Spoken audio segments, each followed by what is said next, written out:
मुझे लीला याद आ रही है, अपनी मेरी खुद की है।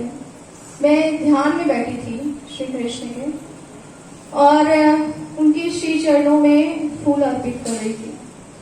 और उस दिन ऐसा हुआ कि मैं फूल अर्पित करी जा रही हूँ, श्री कृष्ण को करी जा रही हूँ, मतलब चरण से होते हुए फूल नीचे की तरफ जा रहे। तो मुझे ऐसा लगने लगा कि आज तो प्रभु नाराज हैं, क्या बात हो गई आज कृष्ण कि मैं चरणों पे फूल चढ़ा रही हूँ और फूल पता नहीं कहाँ नीचे जाके गिर रहे हैं। तो ध्यान में बैठे बैठे फिर चढ़ा रही हूँ, फिर चढ़ा रही हूँ। फिर ध्यान दिया मैंने कहा ये फूल चढ़ाते वक्त नीचे क्यों गिर रहे हैं। जब नीचे ध्यान में ध्यान दिया तो वो जो फूल है गुरुदेव महाराज जी के चढ़ रहे थे ऊपर, और मैं तभी बहुत भावुक हो गई और मैं बता नहीं सकती सीधा कृष्ण में वहां आ गई, क्योंकि उसके बाद तो जान पाई मैं कि प्रभु के कितने प्रिय है गुरुदेव महाराज जी। और बस इतना ही मैंने सोचा थोड़ा सा बता दूं। तो इतना ही आप लोगों के लिए मेरे हिसाब से काफी है कि गुरुदेव के विषय में बताने के लिए कि जब मैं श्री कृष्ण के ध्यान में थी तो स्वयं श्री कृष्ण के चरणों से होते हुए गुरुदेव के ऊपर आके गिर रहे थे।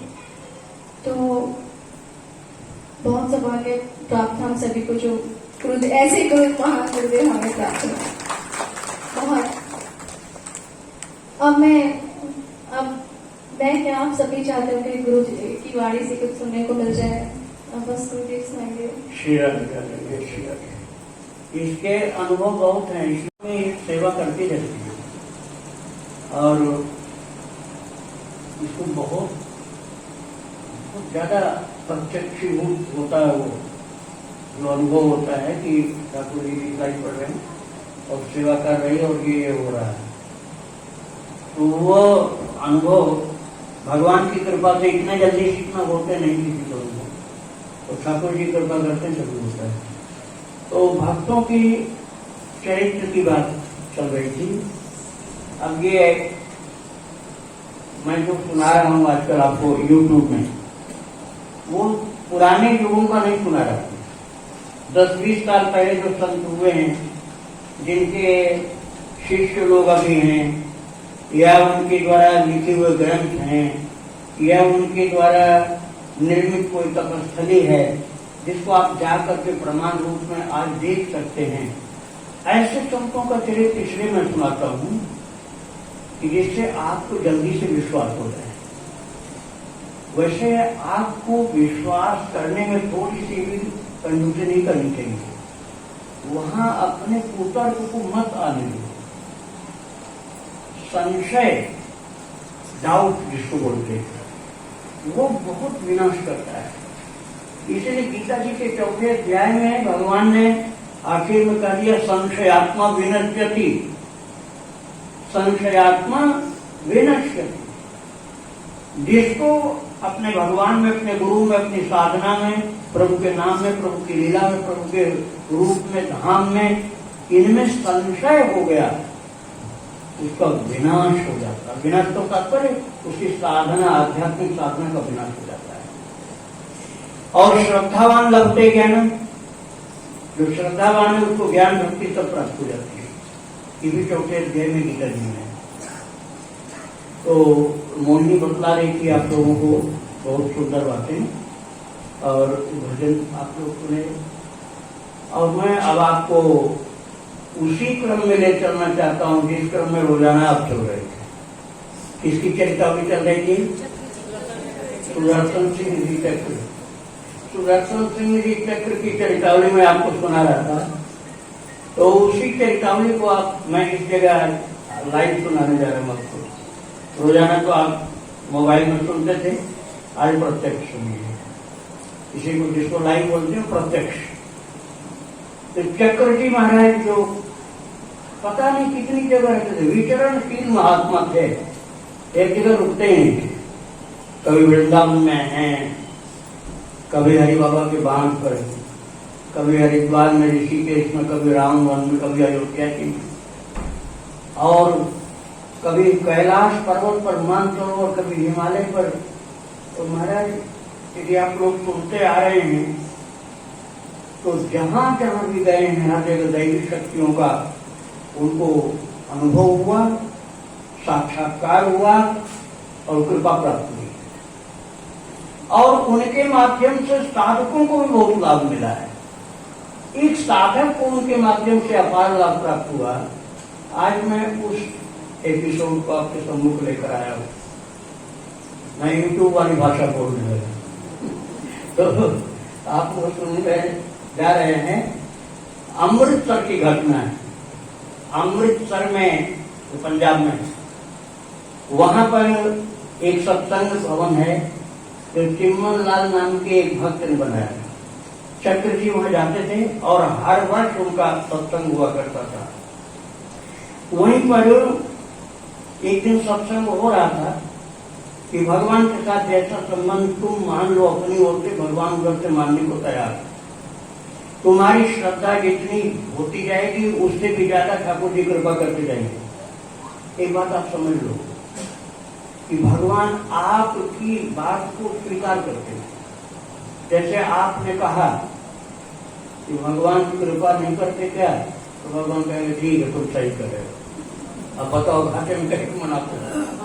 घाटे में आपने सोचा कि भगवान तो प्रकट होते नहीं, तो भगवान ने मान लिया हाँ हम प्रकट नहीं होते, तो आप नुकसान गए। आप एक अच्छा पॉजिटिव थिंकिंग करो, पॉजिटिव थिंकिंग करो। भगवान को जितने भाव से आप मानो उससे ज्यादा भाव से भगवान आपको स्वीकार करने के लिए तैयार हो जाएंगे। और सुदर्शन सिंह चक्र जी ऐसे सत्संग सुनाया करते। यहाँ वृंदावन धाम में अखंडानंद आश्रम में उनका सत्संग होता था, वो बात मैं आपको बाद में सुनाऊंगा। तो अमृतसर में उस सत्संग भवन में सुना रहे थे कि भगवान को जिस भाव से आप मानोगे उसी भाव से स्वीकार कर लेगा आपको, आपके संबंध को। मैं जब उस दिन का प्रवचन पूर्ण हुआ, सब लोग प्रणाम करके जाने लगे, तो वही अमृतसर का ही एक मुरारी शर्मा नाम की, ये बात है सन 1959 की, सन 1959 की बात है। 41 और 21 62 साल पहले की बात। और ये 1959 की घटना है अमृतसर की। तो उस सत्संग भवन में से निकलते हुए लोगों में से एक मुरारी शर्मा थे, वो उनके साथ छोटी सी बच्ची थी, उन्हीं की लड़की, उंगली पकड़े हुए चल रही हो, और आ गई। जब उन्होंने प्रणाम किया चक्र जी को, तो उसने भी प्रणाम किया। फिर मुरारी शर्मा ने कहा महाराज जी ये बालिका कुछ आपसे पूछना चाहती है, और उसकी जिज्ञासा थी, उत्सुकता थी।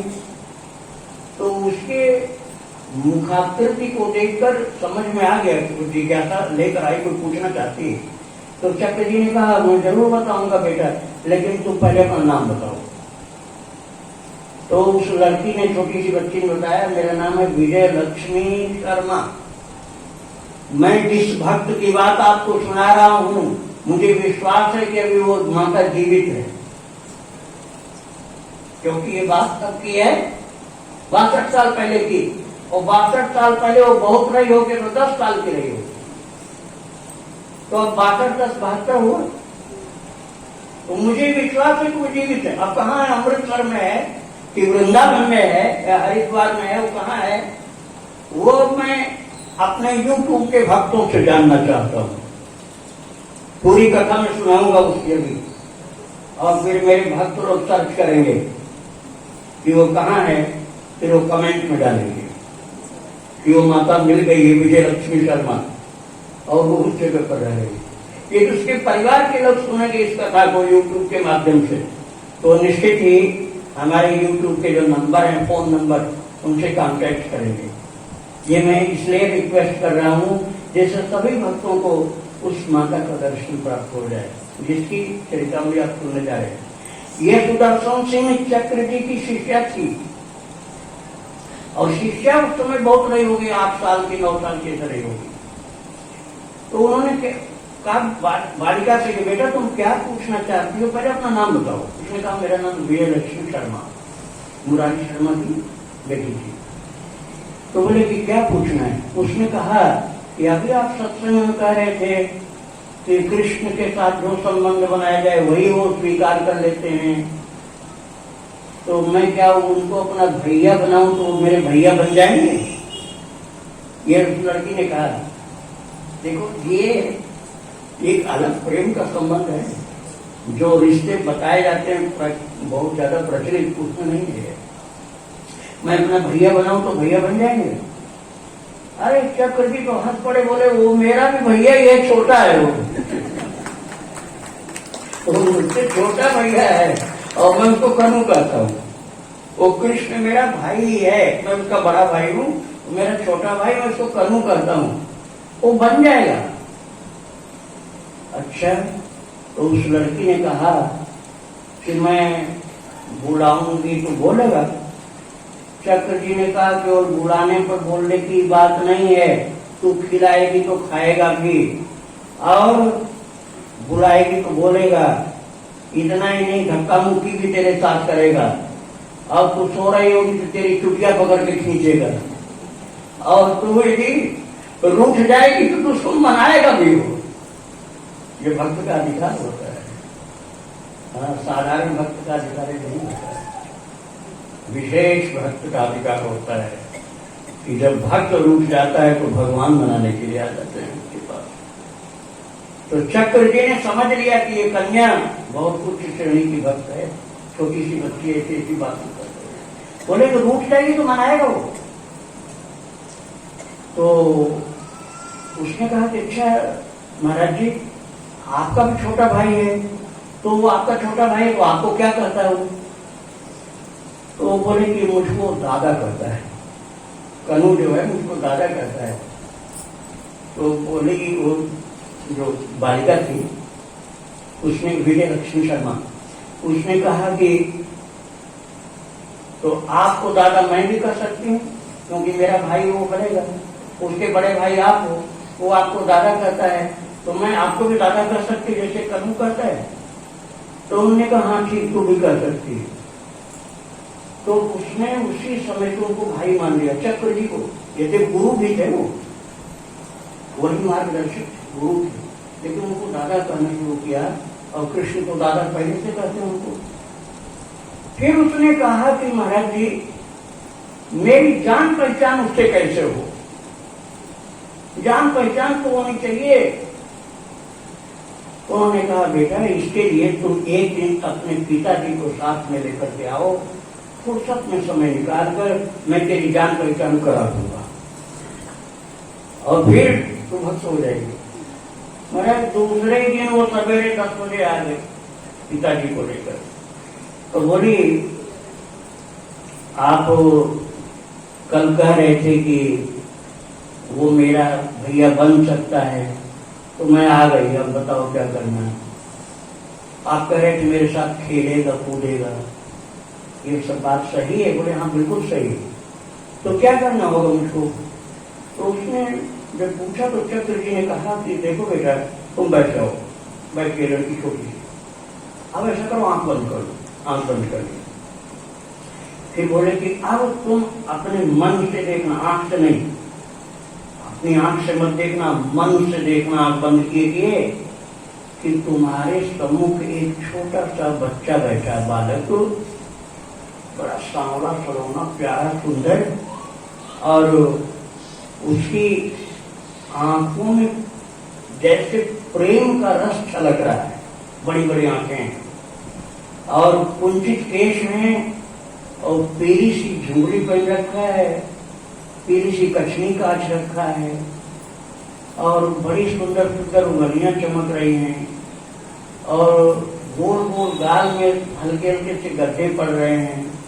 दांत ऐसे चमक जाते हैं जब मुस्कुरा करके हंस देता वो, तो जैसे मोती की लड़ी, मोती की पंक्ति हो, लेकिन चमक बिल्कुल हीरा जैसी दांत में। गोपाल के चमक दांत में हीरा जैसी है। अब तू अपने मन से उनका नाम रख सकती है, क्या नाम रखेगी? तो उसने पूछा कि उनके नाम क्या क्या होते हैं? तो चक्र जी ने कहा उनका नाम तो बहुत है, श्याम सुंदर नाम है, कृष्ण नाम है, मधुसूदन नाम है, गोपाल नाम है। बस बस बस बस, अब और नहीं बताओ, ये हमको गोपाल नाम पसंद आ गया, उसने गोपाल नाम रख दिया। और इसके बाद फिर चक्र जी ने कहा अब आंख बंद किए किए ही मन से ही देखो कि वो सुंदर सा बालक जो बैठा है उसके चरणों में पायल है, झुमकुर झुमझुम कर रहे हैं और हाथ में कंगन पहन रखा है और केश की चमक सुंदर है, घुंघराले केश हैं। और फिर तुम अब हाथ से नहीं देना, आपने मन से एक बहुत सुंदर सी प्लेट में किशमिश लेकर बैठी हो और किशमिश ले लेकर उसके मुख में दे रही, तो वो तुम्हारी ओर चलेगा, सरकेगा, लेकिन पहले झिझकेगा। जब वो झिझकेगा तो तू अपने प्यार से उसकी झिझक खत्म कर देना। बस तेरे प्यार की जरूरत है। तो अपने प्यार से उसकी झिझक जब खत्म कर देगी तब वो फिर तेरे साथ सब कुछ करेगा, खेलेगा, कूदेगा। और महाराज चक्र जी ने ऐसे उस बच्ची को समझाया, सिखाया कि उसका ध्यान सिद्ध हो गया। और ध्यान सिद्ध ऐसा हुआ कि अब उसके साथ भगवान लीला करने लगे।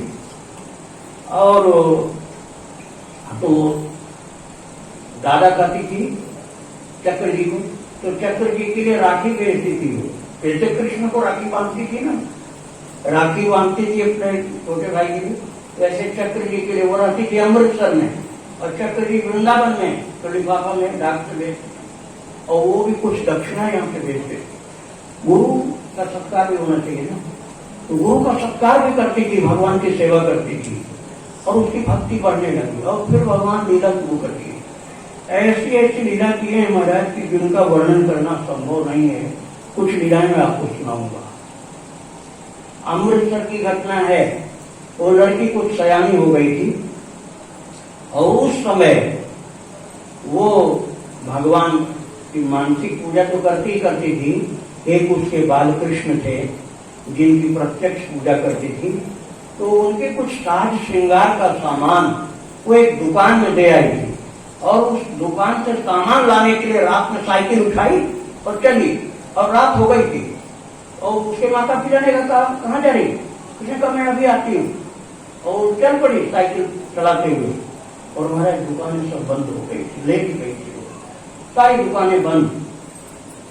फिर उसके बाद वो वहां से घर की ओर जब चली है, तो जो अवांछनीय तत्व होते हैं समाज में, वो लोग उस समय मौका देखते हैं अंधेरी रात में। तो महाराज एक ऐसा ही शब्द जरा अच्छा नहीं लगता, लेकिन लोग उसी से जान पाते हैं, इसलिए बोल रहा हूँ, गुंडा कर दीजिए। ऐसा एक लड़का आया और उसने हाथ पकड़ लिया लड़की का, और तब तक दूसरा एक और आया, उसने भी पकड़ा हाथ, और फिर उल्टी सीधी बातें कर करके हंसना शुरू किया उन लोगों ने। अब वो लड़की थोड़ी घबराई कि दो हो गए, एक होती तो मैं भाग गया, और तो साइकिल से उतर गई। और फिर उसने अपने भगवान को याद किया। उसी समय एक आवाज सुनाई पड़ी, दिखना नहीं पड़े, अरे कौन है, ऐसी आवाज सुनाई पड़ी। अब वो दोनों आवाज इतनी गंभीर थी, दोनों बदमाश जो लड़के थे उतर गए कि कोई आ गया लगता है। और फिर वो तो नहीं बोल पाए, लेकिन वो विजय लक्ष्मी जो लड़की थी वो बोली, भैया भैया देखो कौन दो लड़के हैं जो मुझे जाने नहीं दे रहे। महाराज दौड़ करके एक आया तीसरा, और वो बदमाशों का भी बदमाश गुंडा था और ज्यादा तगड़ा। और उसने तो आते जांच करके कहा, है हटो तुम। ऐसी आवाज उसकी थी जो दोनों सफेद कांपने लगे। फिर उसने कहा, बहन कहाँ जाना थी? घर जाना है। कहा पीछे साइकिल बैठ जाए, मैं लेके चल रहा हूँ। और वो तो वेश ऐसा बनाया था महाराज की जैसे लग रहा था उन दोनों से भी बड़े गुंडे हैं। वो घर लेकर के जब आए तो अब वो माता पिता तो घर में बड़े चिंता में पड़ गए थे कि रात में पता नहीं कहाँ चली गई, लौट के नहीं आई।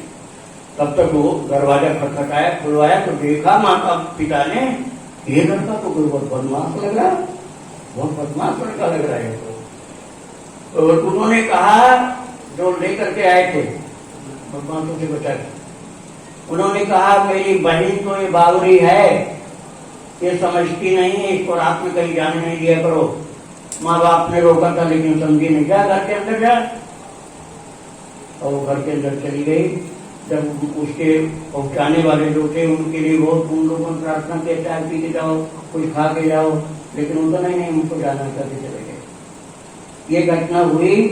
बाद में उसको अनुभव हुआ कि उस वीरान निर्जन नीरो रात्रि में कोई मनुष्य नहीं आ सकता था बचाने वाला। उसको समझ में आ गया कि भगवान कृष्ण ही है। ऐसी लीलाएं उसके साथ होती थी भक्तों, विजय लक्ष्मी शर्मा के साथ। और फिर जब और बड़ी हुई तो शादी की बात, शादी करने की उसने कहा मेरा रिश्ता दुनिया के सभी मनुष्यों से एक भाई का ही है, दूसरा रिश्ता किसी से नहीं, क्योंकि मेरे जो कृष्ण हैं, मेरे जो गोपाल हैं, उन्हीं के स्वरूप सब लोग, इसलिए मेरा रिश्ता भाई का ही है, मैं किसी से शादी नहीं करूंगी। और फिर ये शिकायत किया उसके माता पिता ने चक्र जी से। तो चक्र जी ने उसको कहा बड़े प्यार से सिर पर हाथ रख के, बेटा मैं तुम्हारा बड़ा भाई हूं, इसलिए मैं तुमसे ये कहना चाहता हूं कि तुम बड़ी हो गई हो, अब तुम्हारी मैं शादी कर दूं। तुम बताओ जैसा घर परिवार चाहिए, जैसा वर चाहिए, वैसे ही वर से शादी तुम्हारी मैं करूंगा, और तुम्हारी जो भी शर्त होगी सब मैं मानूंगा, कोई बाधा नहीं आएगी, तुम अपनी इच्छा बताओ। महाराज ये बोलते ही उसकी आंखों से आंसू गिरने लग गए और उसकी आंखों के सामने अंधेरा सा छा गया और वो घबरा गई।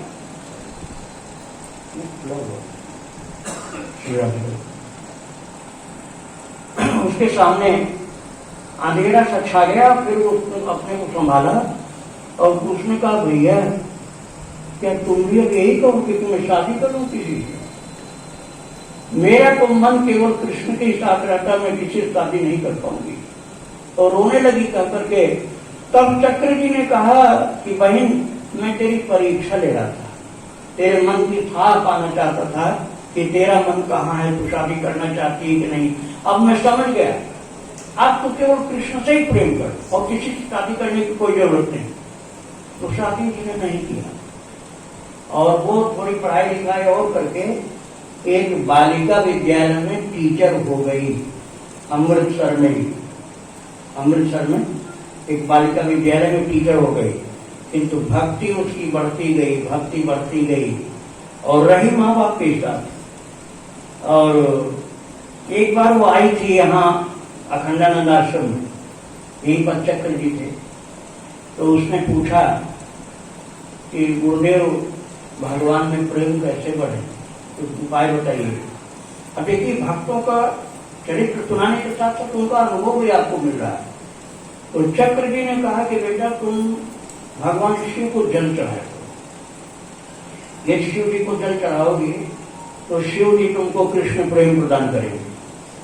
और मैंने उसके बाद क्या घटना घटी अब वो सुनिए। आप वृंदावन में अखंडानंद आश्रम की बात सुना रहा हूँ कि जब प्रवचन समाप्त हुआ चक्र जी का, सबको प्रसाद दे रहे थे, सेब का प्रसाद, एक एक सेब, और सब लोग लेके जा रहे थे। तो आखिर में वो आई और उसने कहा मुझे भी प्रसाद दीजिए।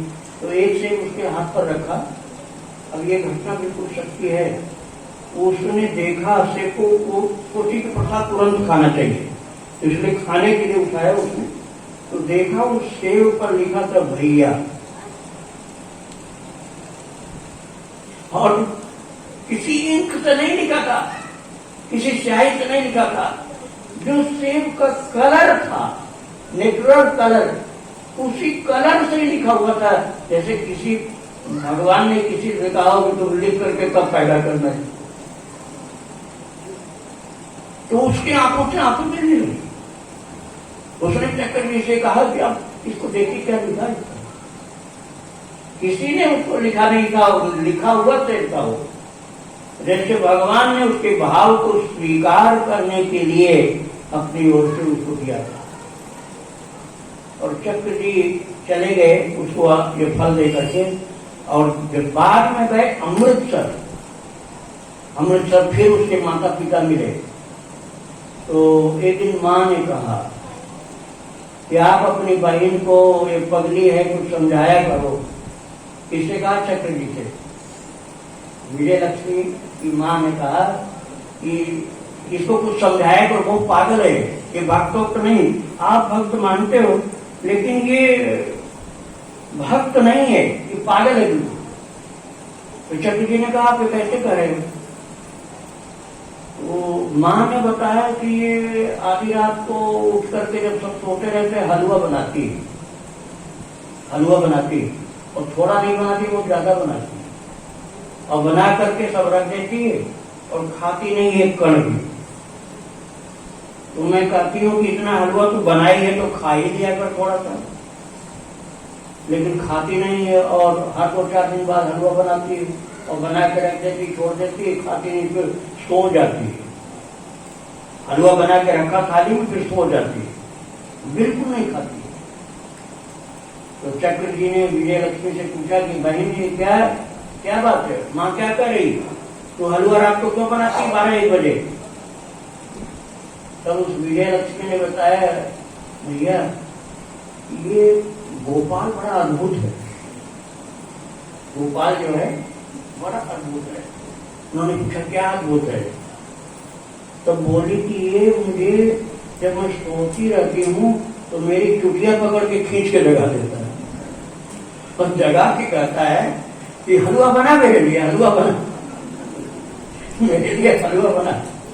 तो मैं कहती हूँ कि नहीं, अभी सो जा, अभी सो जा, सुबह बना दूंगी, सुबह बना दूंगी। लेकिन ये कहता नहीं, मुझे तो अभी खाना, मुझे तो अभी खाना, मुझको अभी खाना है हलवा, अभी बना। अभी इतना रटन लगा देता है कि अभी खाना, अभी खाना। हाथ पकड़ लेता और जोर से चिल्ला तो फिर चोटी पकड़ता है, अभी खाना, हलवा बना। अब मैं क्या करूँ भैया, तो हलवा बनाना पड़ता है।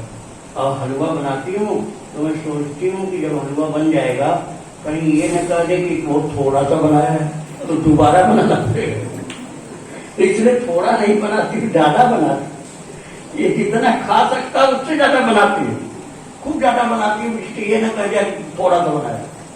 और बना करके पूरा परात में रख करके मैं कहती अब ले तू खा, अब मैं थोड़ा सा आराम कर लूँ, तू खा लेना तब बता देना। तो मैं तो सो जाती हूँ सुबह तक, और मैं जब जगती हूँ तो हलवा जेब पर क्यों रखा, वो पता नहीं कुछ हो जाता, वो भी खाता नहीं क्या। तो चक्र जी हंसने लगे, बड़े खुश हुए।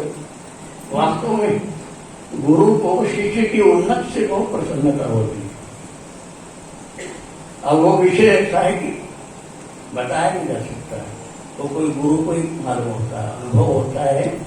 प्रसन्नता जो गुरु को अनुभव होती है, शिष्य की आध्यात्मिक उन्नति से वो गुरु ही जानते हैं, दूसरे लोग नहीं जान सकते। महाराज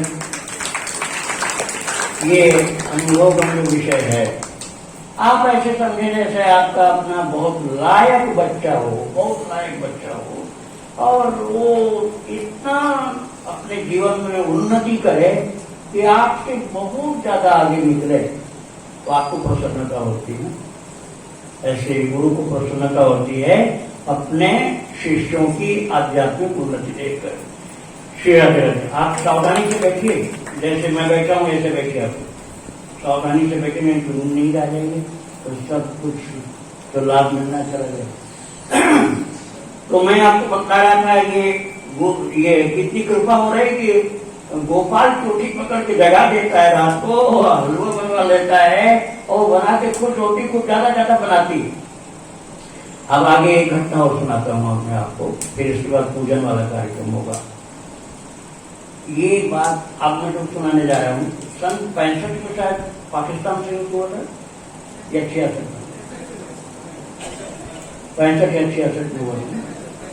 तो जो लोग अमृतसर गए हैं, अगर ये कथा तो अमृतसर वाले भी सुनेंगे जो मैं सुना रहा था, जो लोग अमृतसर गए उन सबको पता है कि पाकिस्तान की सीमा बहुत निकट में है। तो जब वहां पर युद्ध हो रहा था, भारत और पाकिस्तान से युद्ध हो रहा था, महाराज उस समय बहुत भयंकर युद्ध हुआ था और उस युद्ध में दोनों ओर से बम चलते थे, तोपें चलती थी और घर उसका वही था, विजय लक्ष्मी का। अमृतसर में। तो एक सायरन बजता था, आर्मी की ओर से सायरन बजता था कि अब बम गिरने की संभावना है, आप लोग छिप जाओ। तो लोग भाग भाग करके बेसमेंट में, कोई गुफा में, जहां जो जिसको जगह सेफ लगती थी वहां छुप जाते। और महाराज ये लड़की विचित्र थी। कौन सी? विजय लक्ष्मी भक्त। अब उन दिनों तो स्कूलों में छुट्टी हो जाती थी जब लड़ाई का टाइम होता था। अब ये यंग थी, टीचर तो जरूर हो गई थी, लेकिन यंग थी, अभी लड़कियों जैसा तो। किंतु ये भक्त कितनी ऊंची थी। मैं आपको सुना चुका हूं चक्र जी की चरितावली में कि चक्र जी शेर की गुफा में भी जाने से नहीं डरते। आप लोगों ने सुना हो। और शेर सामने खड़ा है, वो आगे बढ़ करके उसके गले के नीचे हाथ फेरने लगे तो अपना ऐसे करता रहा और वो हाथ फेरते। और उसके बाद शेर शेरनी दोनों लेट गए, उनको दोनों के बीच में, तो दोनों उठकर चरणों में जाके लेट गए। आप लोगों ने सुना होगा। और साक्षात दुर्गा माता के शेर को हाथ फेर दिया लोगों ने। अद्भुत थे चक्र। और जब उनका निधन हुआ सन 89 में शरीर टूटा था, उसके 3 साल पहले 86 में मैंने मुजफ्फरनगर में उनका दर्शन किया था। उसी के 3 साल बाद उनका शरीर टूटा था चुगताल में। उनके आश्रम का नाम है, उनके शिष्य का आश्रम है हनुमत धाम। तो हनुमत धाम में भी एक बार भागवत मैंने किया, और उसके पहले जहां सुखदेव जी ने किया उस आश्रम में किया था, बट वृक्ष के नीचे। तो मैं आपको बता रहा हूं कि गुरु का प्रभाव शिष्य के ऊपर बहुत पड़ता है। यदि शिष्य गुरु के अनुसार चलता है, गुरु की आज्ञा पालन करता है, उनकी सेवाओं को करता है, उनकी सिखाई हुई बातों को मानता है, वो जो गुरु महाराज करते हैं वो वही करता है, तो ऐसे उस शिष्य के ऊपर बहुत असर पड़ता है। तो ये विजय लक्ष्मी शर्मा जो थी, ये चक्र जी की तरफ से निर्भीक थी, निर्भीक, भाई छू नहीं गया। जबकि निंदा के तौर पर नहीं, यथार्थ से ये मैं बता रहा हूं। यदि कंपैरिजन किया जाए तो माताओं में भय ज्यादा होता है। तुलसीदास जी लिखा है कि जल्दी भयभीत हो जाती है, भीर डरने लगी, चूहिया देख के डर गई, चिल्ला पड़ी, छिपकली देख कर चिल्ला पड़ी, ये सब होता है। तो महाराज वो तो ऐसी थी निर्भीक। चक्र जी का आपने सुना था ना कि सुराही में सांप लिपटा हुआ, और वो कह श्याम सुंदर थोड़ा हटो तो मैं जल पी लूं। तो सुराही से वो सांप हट जाता है, वो जल पी लेते हैं, और फिर इसके बाद कहते हैं अच्छा आप आ जाओ फिर से ठंडक लो। तो चक्र जी के बोलते सांप आके लिपट जाता है। उस समय एसी कूलर नहीं होते थे तब की बात। ऐसे ये लड़की के लक्षण थे। मैं आपको बता रहा था कि 65 से 66 की बात है जब युद्ध हो रहा था पाकिस्तान, तो बम छूट रहे थे, गोले तोप के गोले दोनों उठे छूटते थे, और वो गोले जो थे अमृतसर के ऊपर उठे। अमृतसर का जो आकाश था उसी के ऊपर वो तोप के गोले छूटे। तो महाराज भयंकर रोशनी आकाश में होती थी, लाल लाल गोले उड़ते हुए से दिखते थे, और वो सायरन बजते ही लोग छिप जाते थे। और ये क्या करती थी लड़की, ये दौड़ करके अपनी छत के ऊपर पहुंचती थी। जहां सब लोग छिपे हैं कमरों में, घुटने में, बेसमेंट में छिपे हैं, वहां ये विजय लक्ष्मी जाकर के छत पर दौड़ के पहुंचती थी। और जब अंगार लगता था उसके माता पिता को, यानी वो छत पर चली गई क्या, हम लोग जहां छिपे वहां तो है नहीं, कहां गई। तो पता चला कि छत पर धम धम आवाज आ रही, कुछ पैरों की आवाज धम धम आ रही हो, लगता दौड़ रही है क्या छत पर। और पिताजी ने कहा अपनी पत्नी को तुम तो यही रहो, बाहर मत निकलना। मैं जीने के पास जाकर के चिल्ला के बोलता हूं तो क्या आ जाए पीछे। तो जीने के पास जाकर चिल्लाए, अरे विजय छत पर क्या कर रही है, गोले गिर रहे हैं, बम गिर रहे हैं, तोप चल रही है, ऊपर से मरेगी तू।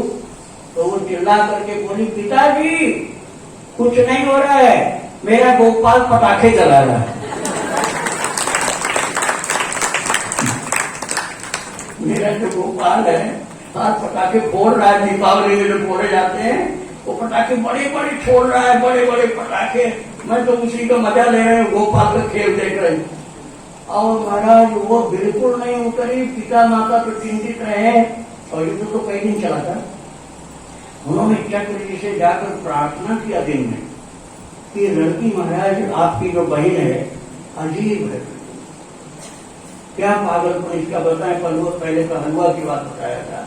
आज हम लोग दूसरी प्रार्थना लेकर आए हैं कि महाराज जब बमबारी होती है, तोप के गोले टूटते हैं, सब लोग छिप जाते हैं सायरन की आवाज सुनकर।